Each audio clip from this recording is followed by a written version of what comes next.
Hi guys, it's me and Jay Lighting from CrossFit Milford.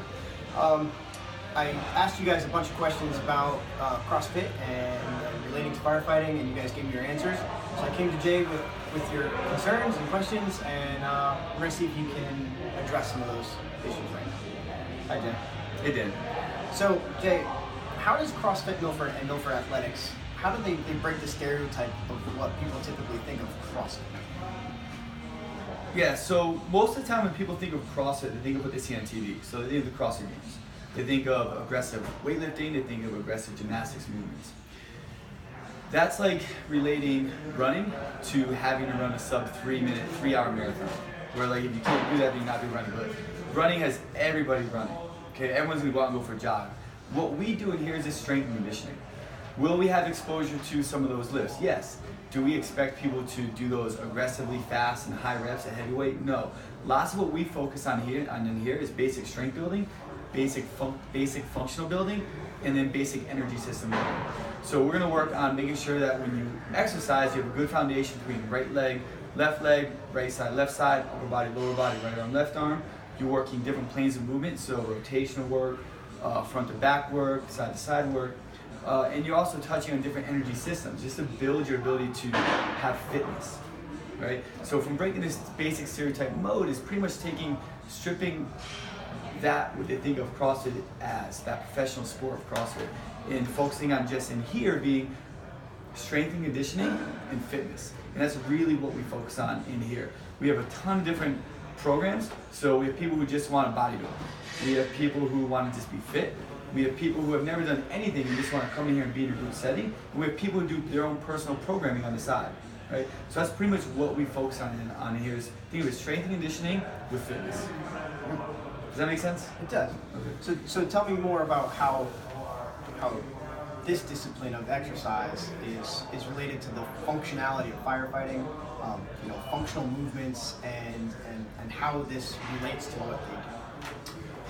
Yes, I remember that one time when you came in here and you kind of put me in all the gear and had me run through some different obstacles, which is pretty challenging. And I think the way to improve on that is to have a really good balance. So if you take the overall concept of balance of fitness, you have movement being powerlifting, weightlifting, odd object moving, strongman work. You have muscle loading, so you have eccentric, concentric, isometric. You have energy systems, and then in there you have different planes of movement. So that's sagittal, frontal, and transverse. And when you think of fitness, you have to encompass all of that. And if you have a good balanced foundation in every single one of those movements, where you know how to move, you have muscular work from speed, you have muscular work from endurance, you have muscular work from a stop, and you have muscular work through slow movements. And you have odd object strength.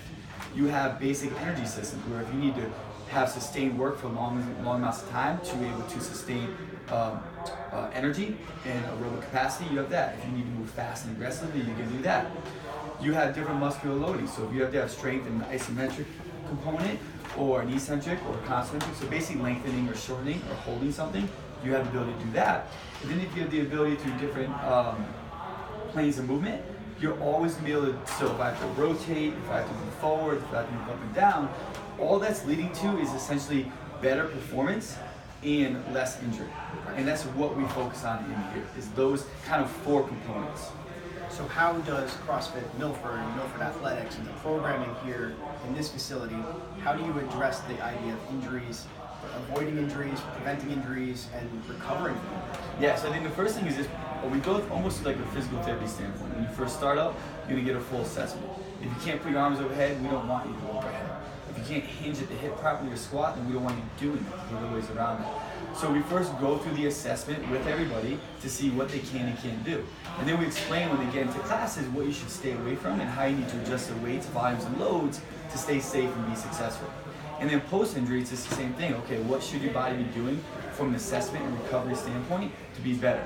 You know, if you have tendonitis, well, we don't want you doing that. We don't want you utilizing that muscle because we don't want to inflame that, which will set you back from work. So how we try to differentiate is putting people through assessments, getting a good understanding of what they should or shouldn't be doing, what their correctives should be focused on to allow for strength and longevity, and then from a fitness standpoint, how we can encompass everything we discussed while working around anything that they should or shouldn't be doing. Excellent. So when coming into a gym or a place like this, what should people be afraid of? Their egos. I think the only thing that causes people inside our facility to get injured is an ego issue. Meaning if you feel like you want to go heavier, or try to do a heavier weight overhead, or try to do a movement you're not familiar with and try and do it fast and aggressively. Anytime you add intensity and volume before mechanics, you're gonna get hurt. You know, it's like if I don't know how to skateboard and I try to skateboard down a steep hill, I'm probably gonna get hurt, right? So that's really the only thing people should be afraid of is their own egos. Excellent. Thanks, Jay. Thanks for your time. Hopefully we'll be able to work with something in the future.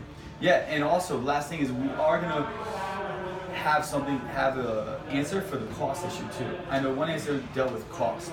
So Waz will be getting a hold of everybody who had that as an issue, and we'll look to address that for you guys. Hopefully we get everybody in there. Awesome. Cool. Thanks. Thanks, guys.